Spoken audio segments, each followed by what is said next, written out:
Cuma dia tanky banget dan meskipun tertinggal 2-3 level buat Fredrin selama mereka komunikasi bagus, team fight-nya mereka rapi, tetap masih bisa menang nanti buat team fight. Bisa kalau dicari trading tetap apalagi banyak setupper, ada Arlot juga yang crowd controlnya bisa nge-set up lah. Crowd control dari Fredrin sendiri juga kadang-kadang kalau kena 2 kena 3 itu juga bisa menjadi playmaker. Jadi sebenarnya dari sisi crowd control ini cukup, dari sisi Navi yang kurang mestinya diambil nih hero-heronya dari CFV nanti fase yang kedua. Ya, tapi sebenarnya untuk membuka Fredrin juga agak seram sih buat Navi. Ingat kalau mereka cusin loh. Ini lantern flare-nya pasti mengganggu banget. Dilempar mulu nih. Bisa kelempar-lempar, Arlot juga nanti bisa kena dengan lantern flare, Crimson Beacon bisa buat escape. Jadi itu yang menjadi sumber masalah nanti nih buat Navi-nya. Dan last band CFU kemungkinan besar kita bisa melihat kalau bukan Flex ya, ini Esmeralda bisa di-ban dengan CFU. Karena ya sekali lagi banyaknya hero-hero yang bisa nge-regen.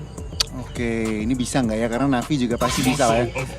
Oke, catat kacanya dulu. Romernya tampaknya yang menjadi vokal point dari Navi. Ya, ban Esme atau mau Badang? Wah, kalau Badang Antara Esme Hylos ini. Karena dua-duanya hero tebal juga, Yison Shin lumayan sulit buat bisa nabrak hero-hero seperti itu. kalau mereka Badang cukup damage tetap Om ya untuk Navi ya kalau mereka ngambil Badang. Sebenarnya Navi lebih butuh 1 damage jadi XP lagi sih, yaitu Esmeralda. Esmeralda oke ya, kalau Esmeralda Esmeralda oke harus banget di ban sih. Kalau memang mau di ban karena Lapus sudah di ban kan. Karena itu lumayan balance. Tanky iya, Ya, dan damage juga sakit. Esme juga bisa menanggulangi Hilda kalau di landingnya dia. Tapi Khalid ternyata, alright, Romer Khalid kah yang lebih di-expect? Karena sebenarnya Esmeralda bisa buat Hilda, ada shield dari Hilda bisa diambil terus-terusan juga. Sustain di lane. Kita sudah sempat melihat Don ke bawah itu belok Valkar. Iya. Dan itu kita lihat Esmeralda benar-benar menjadi satu kuncian. Berarti dengan kebukanya kayak gini, Opsi tunggu sebenarnya. apa? Sebenarnya ada opsi sih kalau mau bawain Esmeralda juga is oke buat Navi sekarang ya. Tapi ya mereka punya 3 hero badan dan 3 hero badan ini adalah musuh. Musuhnya dia di sebelah kiri, Chusin. Nah, itu yang buat sulit kan sekarang ada Chusin. Bisa knock up beberapa orang dan menghilangkan momentum sebenarnya Zushin ini ya. Cuman kalau aku ngeliat juga ya Navi tampaknya nggak mau langsung buru-buru Kali ya. lebih ke arah kali ya. Mereka butuh crowd control juga, nambahin lagi malah. Bukan ini, nambahin lagi crowd control yang ini lebih lock malah. Iya, tapi aku jadi penasaran Navi berarti marksmannya harus yang bener nge-burst ya. Berarti ada 2 opsi nih, Iya. antara Kari atau Beatrix. Karena itu untuk lebih secure aja di tengah-tengah efek-efek pick off yang bisa dimainkan. Karena mereka sudah punya Fredrin, Arlot juga ada. Terus si Cetian ini bukan tipikal mage yang bisa langsung burst. Itu dia, itu yang kurang dari Tidal Legends di game yang pertama draft. Mereka draftnya mirip-mirip pada Zetian, kurang mereka malah pilih Loh Moskov yang menurut aku butuh waktu dan attack speed. Kalau mereka burst, mungkin Navi nanti akan lebih ke arah burst, itu lebih nyambung sih draftnya. CFU dulu sih. Langsung totalitas. Tapi 2 hero terakhir. Oh, ini Bruno fighting. dan Tigreal. Mereka kalau mau war enak banget dan Bruno bisa bebas banget untuk ngedeal damage. Ya, pastinya sini Bruno juga punya flying tackle ya, sehingga Purify aman banget. Kalau mau dipakai range-nya juga pasti lebih jauh. Kalian no worry. Ya, no worry buat kaliannya. Ada flying tackle untuk menghindar, ada Purify nanti yang bisa dipakai dengan Bruno. Jadi Navi kekuatannya ada di Shinoa sekarang, sang MVP. So, Kari. gameplay CFU Gaming akan seperti apa? Agresif dari awal, Hilda. Agresif Yison Shin. dari awal. Kalau dari Navi, gimana Kon? Kalau aku ngelihat mereka akan lebih nabrak-nabrak, tapi dengan adanya Tigreal jadi harus hati-hati nih. Momentum breaker bisa dibilang. Kalau CFU. Navi bisa dibilang harus mengkalkulasi kalau implosionnya udah keluar pasti mereka all in. Oke, tapi ini akan menjadi permainan yang sebenarnya akan jadi tabrak-tabrakan. Dan gimana para caster yang telah bersiap di sana, yang suaranya ganteng banget melihat draft ini? Siapa yang mau ditabrak sih Bude? Siapa yang mau ditabrak? Kita ngelihat draft-draft yang bagus kok. Oh, iya. Bude gimana kabar baik? Baik, bagaimana dengan kalian? Baik banget dan Bude, apakah kita bisa take over? Gas! Thank you so much Bude Clara Monster, Wawa dan juga Johnny di sana. Tanpa berlama-lama kita menuju ke arah match yang kedua. Mobile Legends Bang Bang, Waman Invitational, EWC. Let's go to Land of Dawn bersama dengan Ranger Mas dan juga faktor saya yang terlihat sangat rapi hari ini. Dan kocok, always rapi pokoknya. Tapi ya ada pause sedikit, sabar dulu teman-teman. Mungkin kita ngelanjutin pembahasan yang tadi dibahas sama panelis kita juga nih. Ji. Yes, boleh. Dari draft kira-kira lu lebih bantu lawannya? Yang penting apa? Membantu. Ya, lu juga yang penting membantu. Tapi ini kita akan balik lagi ke lane of down. Dan dengan adanya Tigreal yang akan bisa mengatasi sedikit counter dari Kalea. Kalau di saat yang tepat. Karena beberapa waktu kita sering melihat Kalea ini benar-benar tercounter kalau ada Tigreal di MPL waktu itu. Tapi ya dari Casey ini gue inget Casey tuh inget Julian tau sebenarnya. Karena di turnamen terakhirnya pun dia masih tetap gunain Julian walaupun udah ada banyak sekali perubahan ya untuk Julian sendiri. Bahkan ketika Julian lagi bagus-bagusnya di buff itu belum dipakai, tapi sekarang rivernya ini harus dikuasai. Ada yang sedikit knock up kali ini. Film kita lihat ya knockdown. Knockback. Oh iya. Lockdown kali ya. Iya, lockdown. Cuman ya balik lagi nih ngeliat dari emblem, gue suka banget dengan Arnold yang pakai damage di turn pertamanya. Entah Oke. itu Trill, tapi Rapture pun menurut gue masih fine sih. Masih pendek kan nambah damage juga intinya. Tapi kalau ngeliat di arah Goten, gue suka banget intensitas mereka sih. Apalagi si Noah kita tahu salah satu MVP ya. Yep. Bashir. Yang pernah ada di IWC. Ini benar-benar tidak mau menunjukkan sedikit kekalahan sama sekali. Dia pengen full dominasi. Tapi ngomongin ke arah Arlot, sekarang gimana caranya Arlot ini bakal bisa dominasi di arah turtle yang pertama? Ini sangat membutuhkan untuk mereka. Di skip Fredrin. Gue pikir dia mau coba untuk kok shieldanya gak sih? Mereka Fredrin Arnold loh. Maksudnya kayak 2-3 kali vengeance shieldanya akan setengah HP. Yes, ada press forward juga di sini kondisinya. Itu dia. Dan tapi kalau misalnya yang aku lihat adalah mereka lebih fokus menuju ke arah Turtle. Makanya tadi aku bilang, ketika level 4 nanti dari Mount Ayanami ini akan menjadi sangat faktor penentu kemenangan mereka di saat Turtle yang pertama. Tapi lihat pergerakan dari Tega ini lebih ke bakal nge-mirror si startnya aja dari Orange kan. Kayak seakan-akan dia akan kasih sinyal, oke kita nggak turtle. Atau kita mau turtle kalau mundur level dan Ini dia sudah berada di level 4 seperti yang sudah kita nanti. Pergerakan menuju ke arah Turtle masih belum terlalu terburu-buru untuk para pasukan dari tim CFU Gaming. Informasi didapatkan terhadap sesuatu instansi yang nggak mungkin melakukan respon karena top lane kayaknya akan kehilangan Turtle pertama mereka. Tapi lihat Mochi mencoba melakukan flanking, bertarget menuju ke arah Casey, tapi masih ada retribution dan tidak ada siapapun di depan sana. Mereka merasa tim fight mulai mencoba keuntungan dengan adanya Bartel terhadap tim fight kali ini first blood di tangan para pasukan tim CFU. It's okay Turtle di take over, tapi ternyata mereka tidak mau kehilangan momentum atas poin show mereka. Iya bahkan Bruno-nya Yui ikut hadir, ikut ngasih damage tadi. Woldy yang membantu memberikan sedikit damage walaupun memang belum terlalu sakit ya. Tapi tetap aja sih hadirnya Bruno ini membuat dari jumlah mereka unggul, pressure-nya juga unggul. Dan ini keunggulan sangat-sangat manis. First blood-nya di dia lagi. Itu dia, first blood plus. Ya memang tantanya nggak dapat, tapi ya mereka menunjukkan kalau ada jungle juga dari satu yang dicuri oleh Tegami. Makanya levelnya ini akan sedikit berbeda nanti. Tapi ya ngomongin Santin sekarang udah bukan yang late game banget karena dia bisa ngelawan dari awal loh, hati-hati. Iya.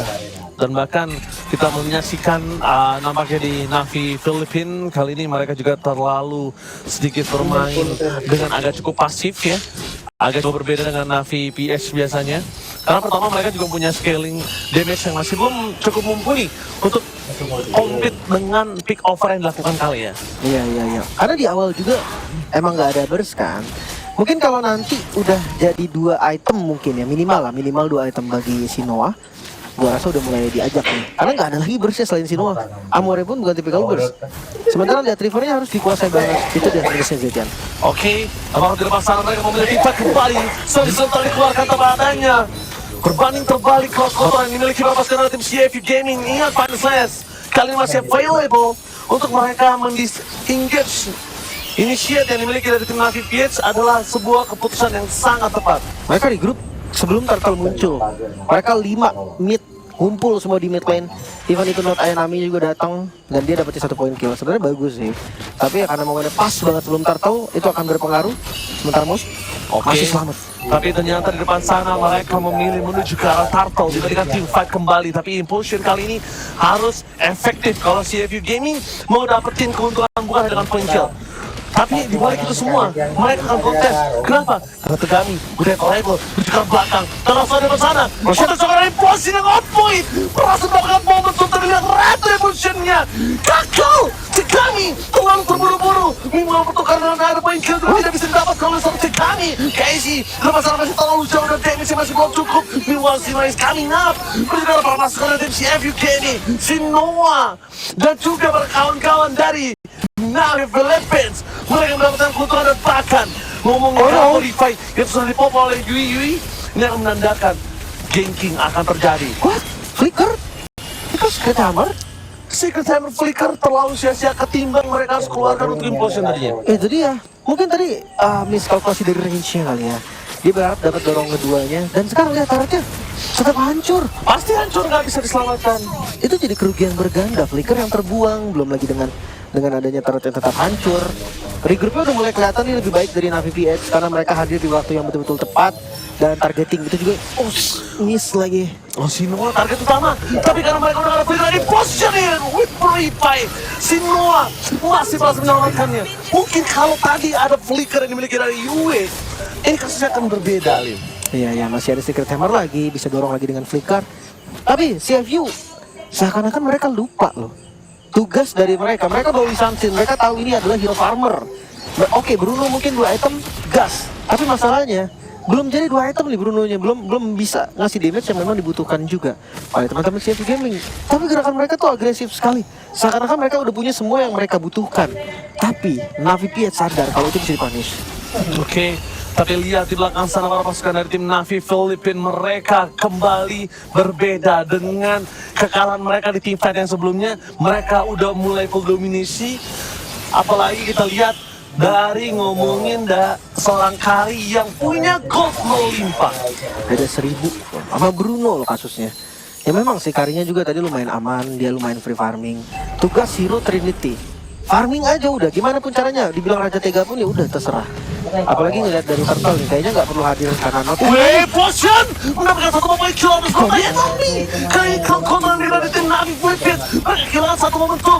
Sudah Purify di pop up, tapi nampaknya Tsunami Slayer untuk sosok Wave sudah tidak terlalu berarti. Kenapa? Karena tidak lagi sedapat karena Sinoa sebagai target utama untuk Tegami. Membuat dirinya tumbang depakan Navi Philippines. Mereka kehilangan momentum.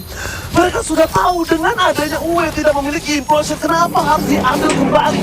Iya, mereka mencoba untuk ngebalikin, padahal ngelihat dari not Ayanami yang tadi udah nggak bisa udah tumbang juga, nggak bisa ngapa-ngapain lagi, itu udah berat. Dan jangan lupa ya, power Yisansin memang ada di early juga sekarang, dia punya damage early, tapi semakin late game ya jelas akan semakin berbahaya. Belum lagi mereka punya Bruno nih yang punya power untuk front to back, jadi front to back akan sangat-sangat kuat. Askelaw udah jadi Berserker Fury, sebentar lagi akan jadi juga dari Yui-nya. Sementara kalau kita lihat dari Sinoa juga menuju ke item ketiga sih by the way, 1 item lagi berarti. Oke. Cuma pick off-nya ini harus benar-benar targeting.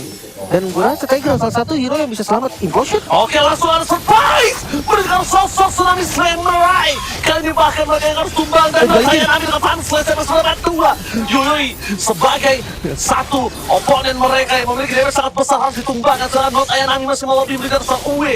Vengeance yang tidak hentinya tidak bisa menghentikan para pasukan dari Navi PH dari invasi yang mereka miliki. Lihat, oponen mereka yang memiliki damage sangat besar yaitu Yui kali ini ditumbangkan dan tidak ada jawaban sama sekali. Itu dia.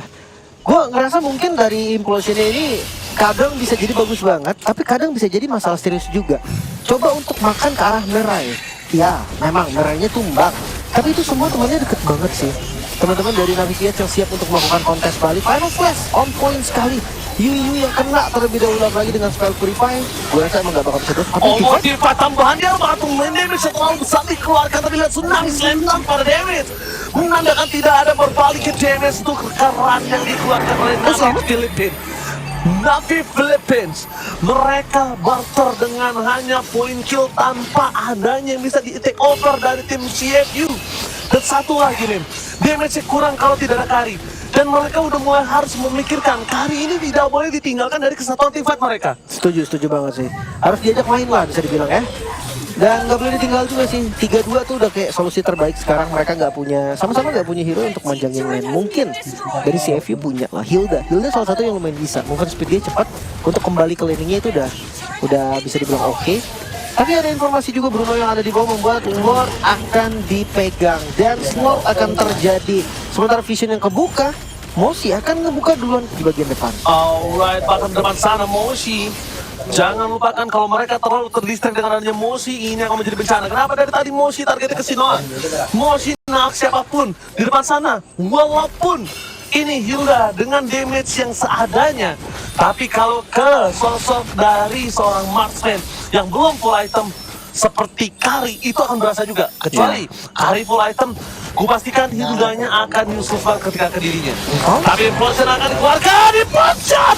What the implosion mendapatkan banyak banget dengan Sinuanya free hit di bangsa terus dari tim Navi Filipin. Double kill Sinua yang sudah kita sampaikan sebelumnya harus diajak main dan terbukti dengan damage yang terlalu besar tidak bisa dihentikan oleh tim CFU Gaming, bahkan dengan implosion yang sangat manis tadi.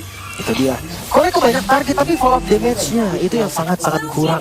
Sementara Lord sekarang bisa diambil oleh Navi VS, tidak berhenti di sana karena mereka coba untuk betul pasif dari Bastar di bagian top lane berhasil.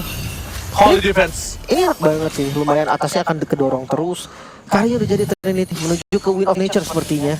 Dia nggak mau kalah damage sama Tegami ataupun sama Yui juga. One by one. Ya, sementara Tegami masih belum kelihatan nih aksi di Yisansen yang udah jadi 3 item. Oke, tidak terlalu memberikan impact di depan sana, tapi nampaknya dari Casey dengan kena UE. Jangan sampai UE termakan karena mereka tidak ada UE, tidak ada di posisi konsol. Fokus menuju ke mid lane, masuk ke dalam Tegami. What are you doing? Masuk front to back dengan full HP dari tim Navi Philippines. Ini bukan sebuah poin yang baik. Tepakan, ini bencana. Looking for engine, fokus ke base-nya. Gak boleh mau terjadi. Dan Navi Philippines membalikan kembali keadaan yang sudah dipegang oleh CFU Gaming di early game. Wow, cukup mengagetkan tadi. Trustless dari Tegami